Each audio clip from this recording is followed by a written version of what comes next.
Welcome. Hello. Hello. Because we're talking about that scene, and then I think it's your husband. Yeah. He was like. He got a way before 10 p.m. panel from Aasif over here. He was like, you can't. It's that's evening stuff. So. Really? But there's an evening panel scene that was deleted that we actually really liked.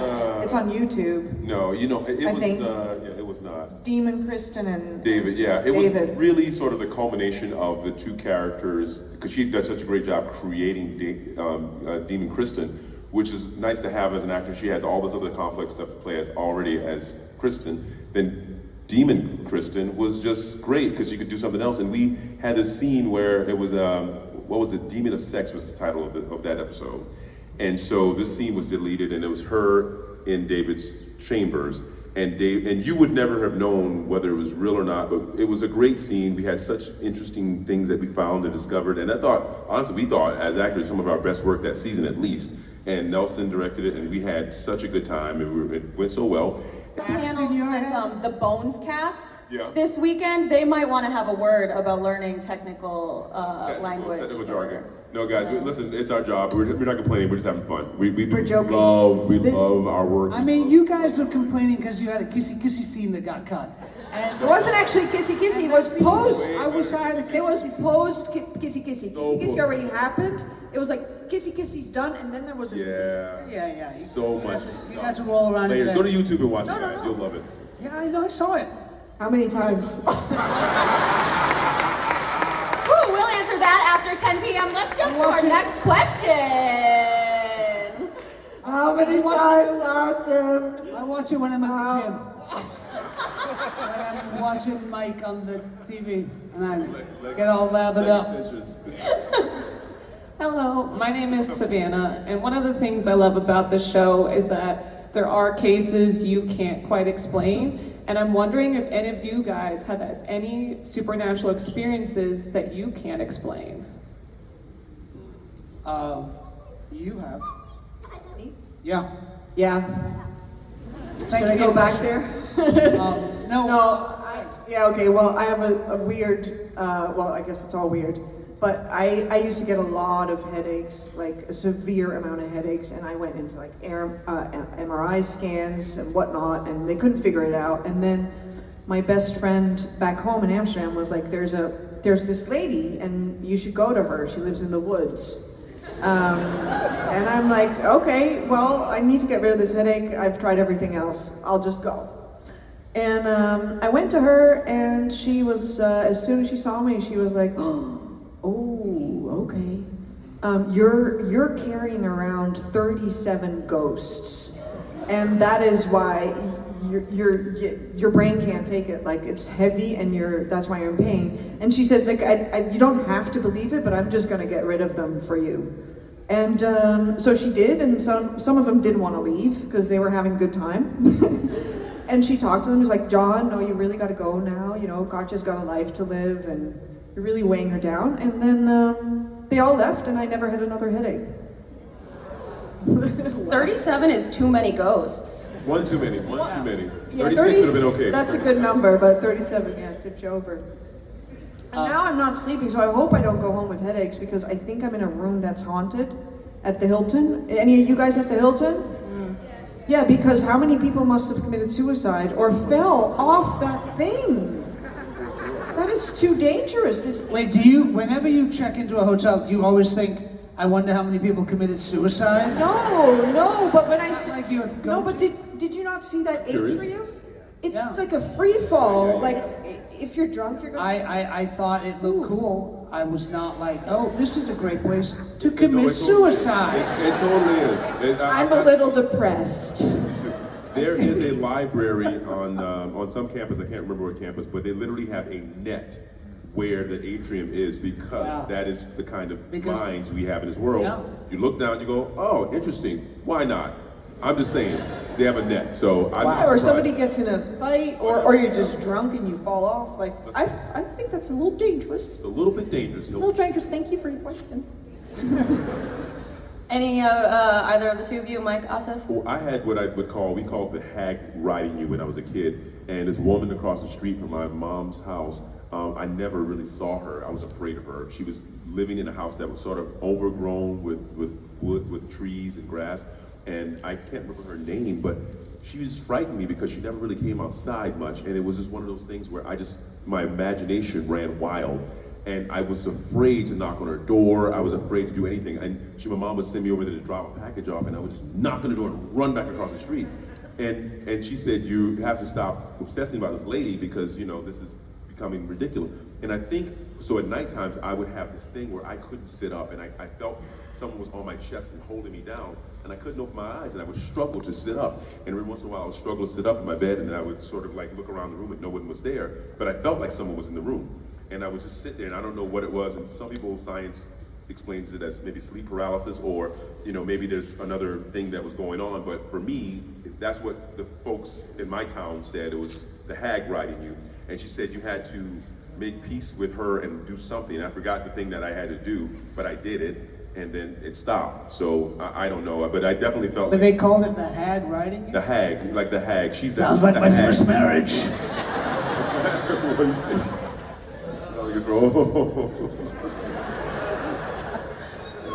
That kicks everything. I set you up. I actually had a thing that I pitched to Robert, who created the show, and it was when I was a kid. My grandmother used to tell me the story about, and it's in South Asian mythology and lore, where if you went out after a certain time of night, there were women that would walk the street, women of the night, and they would walk the streets, but they were not real. They were actually demons. And the way you could tell that they were demons was that their feet were turned backwards when you saw them. And so that's how you knew that they weren't human. And I think it was a way to just keep young men from wandering around the streets at night, picking up hookers. So, but this was like it's a real thing. And then I told Robert, and Robert actually was like, oh, that's really cool, and he put it in the show. And in the episode where Ben has the flashback where he goes back to India and sees his mother, we included that in the show. I love yeah, that. right. I love that. Was that the episode, the elevator episode? No, it was the one where Chair. We're in the chair. Oh, yeah. things on her face, the goggles thing. I think that was it. Yeah.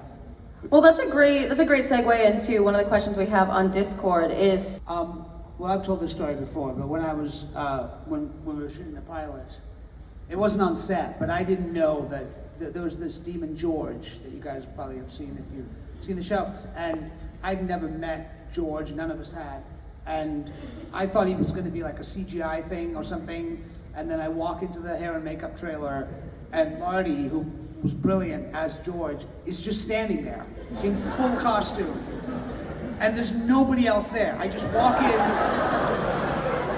and there's this blue demon standing there, and he's just like, hello. And it was like, I was like, this doesn't happen. This is not normal. And so I think that was the most frightened I've ever been on the show, in spite of everything else that we shot. Yeah. We shot on I guess that day, we shot at a monastery for this, was it the silent, I'm not sure, we got an outside, yeah, the beginning of the silent episode, the first thing we shot, we had a crew member pass away that morning. And I don't know if you remember that, but it happened, we were on location, so we got started late, but a crew member who was waiting to drive some of the equipment out, the trucks would leave, and the truck that he was in driving didn't leave. Like they were all sitting, waiting to leave, and then they gave him the radio and CDs and they all would leave. I'm not sure where he was positioned, but his truck didn't pull away. And it was a costume or a props truck. Anyway, needless to say, the person passed away while he was in the cab. They talked to us about it or whatever and told us, and we had a moment of silence at the monastery. I'm not sure if you guys were there or not, but yeah, it was early, the first thing we shot for that episode. So that's how our episode started for the silent retreat or silent episode, which turned out really great, but it was just a really awful way to start. And I remember, so we were there with real priests who were living at that monastery, and they led us in a silent prayer or something like that. And I just thought it was kind of creepy because living with these people, working there where they actually lived, and them being there, it was very strange because I couldn't understand as an actor. I was obviously playing a person who would do something like this, but they were living and they weren't speaking. And the guy was it was very strange. But I was a little creeped out by that, and I kind of was glad it was we're shooting during the daytime. It was a morning shot. Yeah. You couldn't imagine like being silent? Oh, silence is fine, but I'd like to be around people sometimes. I like silence, but I do like to see people. I don't know. Yeah. Sometimes.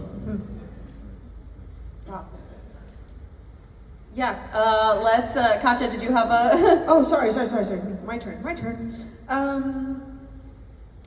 Yeah, well, I mean, I have a similar story to Aasif with George, but it was more that during the pilot, I met him. I don't know if you guys remember, there's a scene in the pilot where George is on top of me and he cuts off my fingers. That's the first, nightmare scene. And I met this guy, maybe my second day of shooting, and he was in full costume already, and was like, well, let's get you on top of her and let's start chopping some fingers off.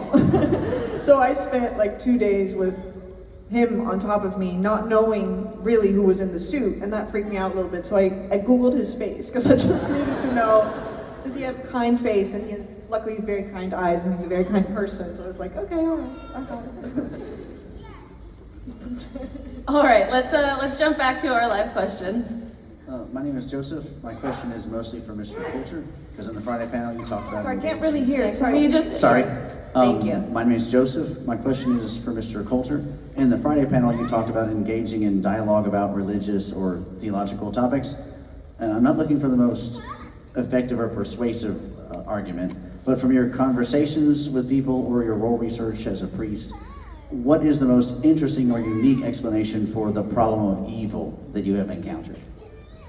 I think I got the question. Can you repeat the question? It's just What's the most unique or interesting explanation for the problem of evil, or why God allows evil to exist? I mean, honestly, it's honestly not that complex. I do think that, and I like philosophy a little bit, but sometimes I don't walk around with quotes. But it's pretty simple. I mean, evil really is just all the good people sitting around watching the people who are sociopaths, and it's not a lot of them, do bad things and us passively watching it. That is how evil grows and continues to grow, because I do believe there are way more better good people in the world than sociopaths and evil people, but we're passive and we're watching it happen right before our eyes, and we're looking at each other and we're just like, oh my God, this is happening. Yeah, it's happening. And you can talk to people who are good people and they're just inactive. They're inactive and lethargic about what is happening, hoping that some other person will rescue us. There's a hero around the corner. And every once in a while there is a hero, but that hero needs help, and we need to sort of help each other to make it happen. So you all know what I'm talking about. You see it every day. You know that the people in this room, you're all here for one common cause, and that is to enjoy life and enjoy connecting through art and enjoy connecting through what we try to present for you. And I can see you guys are all beautiful people. I can just tell. I can feel the energy.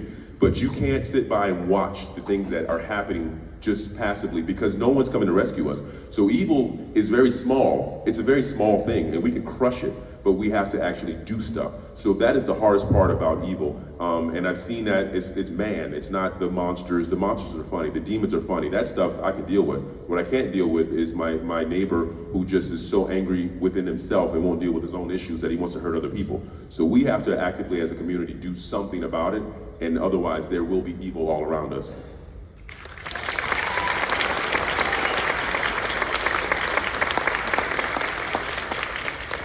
Yeah, great question, great answer. Oh, it's me? Okay, this is my first time at DragonCon. Yes, thank you. So the question is for Mike Colter, but also for the panel. First, I have to say, Mr. Colter, you are one fine chocolate sexy man. Just gorgeous, and I am 100% a lesbian. Listen, you don't have to qualify that. It's all good.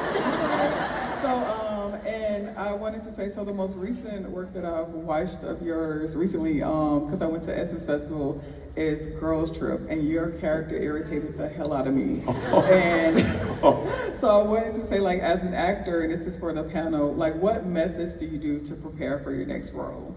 You know, it's weird. Okay, so first let me address I got a couple things. So, you know, Girls Trip is so funny. I shot that and I remember thinking to myself, the movie, the way they edited it, and this is another reason I don't like to watch anything I've ever done, they edited a couple scenes out that really should have stayed in the film. Because what I felt like they left out was accountability for the people, the women that were in it. Everybody had a good time, but my character had an arrangement with the wife before we got there, and she was a part of it.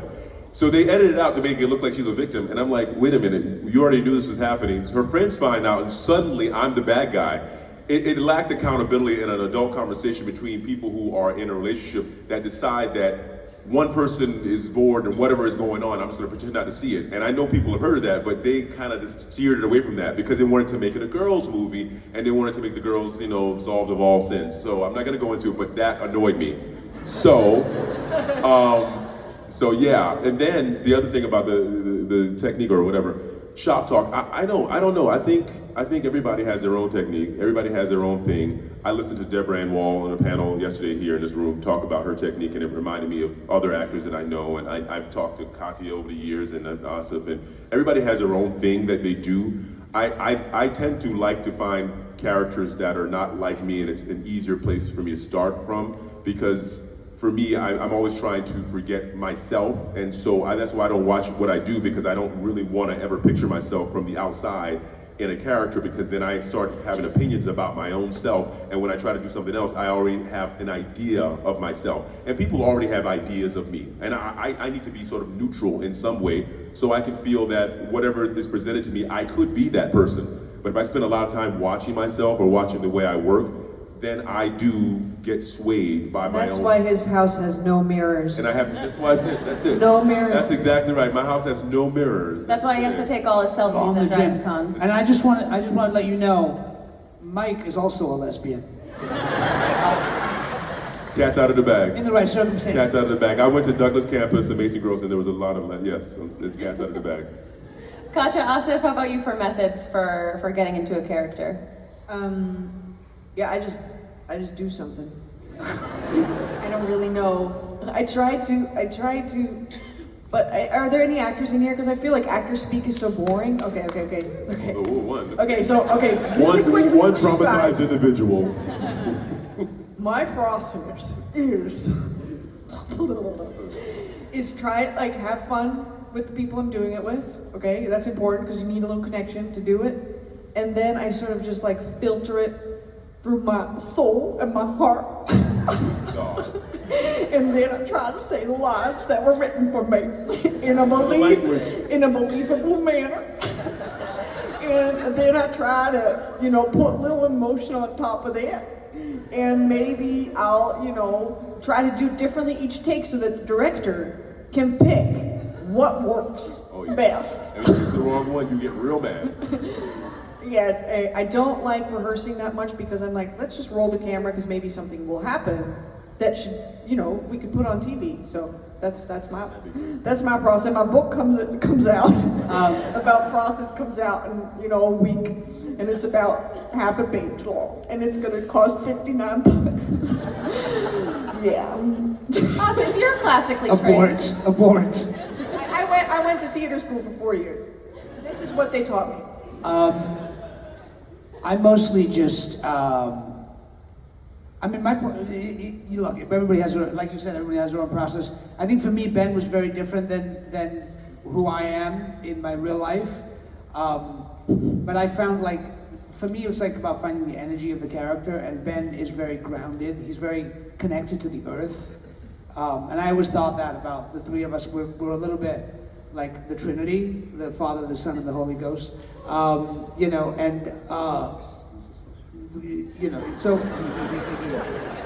Who's the Father? Who's the Holy Ghost? I'm just curious.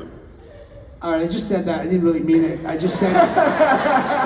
It sounded cool. He So meant now the you. Three Stooges. He meant the Three Stooges. No. No, but I always did feel like there was a kind of there was an earthboundness and a heavenly focus and more of maybe in between sort of place for you. Ben was just always grounded in the earth, and so for me, his boots were very important, and the way he sort of planted himself in the earth, and that really helped me initially find the character. Eventually the character just starts to live inside of you and you're not really conscious of it anymore. But for me initially that was where I sort of found him, was in my feet and in the boots and in the connected to the earth, right? Yeah, I was thinking the same thing. the boots, the hat. Anyway, so for you it was Yeah, the collar for me. the collar for you, yeah. The collar for me. The robe. Robe helps. All right, well, it sounds like we're discovering methods. Borrow anything from the set. Borrow? Yes. Borrow. Or steal. You betcha. Yeah. I got Mike's chair. He wants it back. Well, I did because he wasn't there, and I asked him, like, do you want anything from the set? And he was like, yeah, I'd love my chair from the rectory. I was like, I got you. I'm gonna get that. Then I put it in my house, and I was like, that's a really good chair. I like this chair. So it is still in my home, and he's not getting it back. But wait a minute, but it is my chair, and it is but technically speaking, that's what I took. But you It took is, it for me. yes, so I am but you're not getting getting it back back. at some point, right? I don't think so. You heard her just admit that she stole something from me, and now she's not going to give it What are back. you gonna do about it? How do you steal something from someone and not give it to them? This is weird. Who steals something and then does not give it back? That's so weird. I took all of Ben's clothes. Oh yeah. Always I a took lot of clothes. like this is Ben's, this t-shirt is Ben's. Like, I got so much free clothing. Yeah, he is Yes, cosplaying. Like Ben. that? You're like Ben. That's Cosplaying as cosplay. Ben. You have the hat on too. Like Ben all the time. Wait, is that the hat from Ben? No, this is my hat. This is my hat. Show us your tinfoil. My hat. Show us your tinfoil. Foil, tin foil. Underneath there. Tinfoil hats. I took those. I took the jackets. I took like all. So they literally were like, we're just go in there and take whatever you want. And I was like, all right. I mean, I don't think CBS actually even knows that we did that. Don't repeat But I that, guys. took a lot of clothes of Ben's. Yeah. And I got this little thing that was in a bookshelf that just said Mom Boss. It's a very tiny little thing. I have that. But I don't have no kids. Mike, did you borrow anything? I thought I borrowed my chair. Oh, okay. Okay. I'm over here processing that I'm never going to see that chair again. So you're at net because zero. she won't let me into her little basement where she's storing it. I'm confused by what's happening now. Now I'm over here plotting to try to get my chair back, guys. Good luck. You know? You're never getting it. You're never getting it. Get that chair back. Get that chair back. All right, well, let's quickly jump to another question to avoid a fight up here. I had to get back in line for the follow-up, but the hashtag is still bring back evil, right? On social media? That's the What's one? that? The Hashtag bring back hashtag is evil. still bring back evil, right? Yeah. Is there a hashtag Bring Back Evil? Have a hand slappy game to help keep your energy up before the show. Stop! Oh my, this is what I lived with for 4 years. I would wait on set while these two would be doing hand slappy games.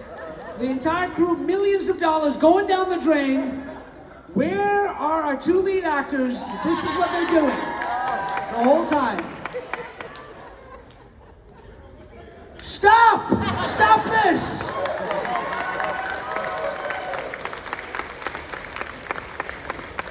Something I that literally actually wanted to kill myself whenever I saw that. it started with my girls, the kids on the show, because I tried to keep their energy up. You know, that's important with kids. But then it turns out it's also important with this guy. So Yeah, I mean, honestly, here's the thing. We have a marshmallow game, which is a little more sophisticated. We won't bore you with that one. Oh my God, please do. Please show us that. The marshmallow game sounds a lot more He's sophisticated. hating on it because he never got a hold of that game. He never learned that game. And he No, wait. learned it now, Aasif. Wait, no, I do not. I'm a grown up. I am an adult human being. I am not playing slappy games. Here's the Slappy thing, guys, games with you. In full honesty, I know, when right? we're on set for like 12 hours, sometimes we do need mental like exercises that at 2 or 3 a.m. in the morning or whatever time we're working, we need to like make sure our brains are still functioning at a high level. And before we start doing our scenes, we just need to make sure we're still alert. And it's like a cup of coffee. Yes, a cup like of coffee. we do that for like 5 minutes. You're like, we're ready Like, to oh, we're act. ready now. Let's fucking roll that Yeah. camera. It helps. Even in a trailer for like an hour, and all of a sudden it's like 12 o'clock. Hey, let's shoot that long scene. There's 4 pages. Like, oh, okay, let's go. You know what I would do? I'd just get a cup of coffee. Use a regular Another old thing cup that of coffee. won't be here if the planet keeps warming. Yeah, guys, By the coffee way, beans. coffee. Coffee beans, Out. really? Chocolate, it's gone. Chocolate, coffee beans, all salt. Oh, go, gone. it's gone, baby. All right, well, related to that slappy game, we've got another question from Spider Monkey in Discord. Who would win in a cage fight, Luke Cage or Sister Andrea?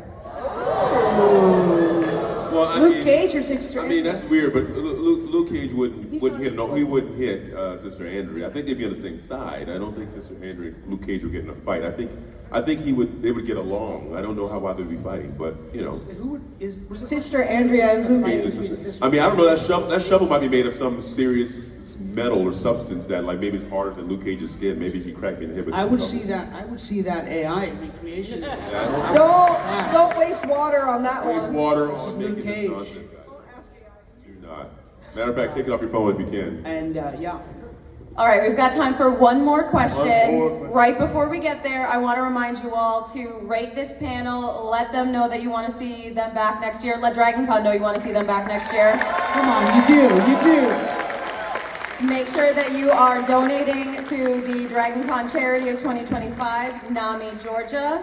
And make sure you're visiting these folks on the Walk of Fame for the rest of the time that they're here. Yeah, we'll be back.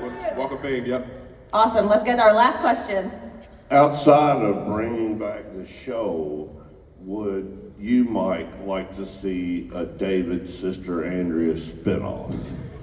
Whoa, that is so rude. No, That is so rude. no. What the? Listen. Sister Andrea and David across the spinoff right in front of my face? Listen. Where we left off, I mean, I don't want to spoil it. There's some people who still haven't seen the fourth season, I'm sure, because they didn't realize that there is a fourth season. Is there someone who hasn't seen four seasons? There's some people who haven't seen. So I won't give it away completely, but where we left it off is we are definitely potentially have a story to tell that allows any of the characters to be involved. So there's potential for that. I mean, being in the church and the rectory, we've spent 4 seasons there. I think we can expand and let the world happen outside of the church. I've always been a fan of letting David leave the church because the church is so corrupt and trying to fight this stuff outside of it, like creating his own thing, because it's almost like Malcolm X. I mean, if you guys can get historical here, but like Malcolm X and the Nation of Islam. Like once you find out the truth, and if you're a person who really believes in the truth of what your cause is, instead of corruption, you will take that fight by yourself and go on your own to continue to fight without the disruption of other people who have other things in mind. So I would love to see it outside of the church, personally. With Krista Bouchard and Ben. Okay. The magnificent Ben. Mike, Katja, Aasif, thank you so much for being here. So thanks for hanging out at our Darkest Fears, and be sure to smash that subscribe button. Thanks.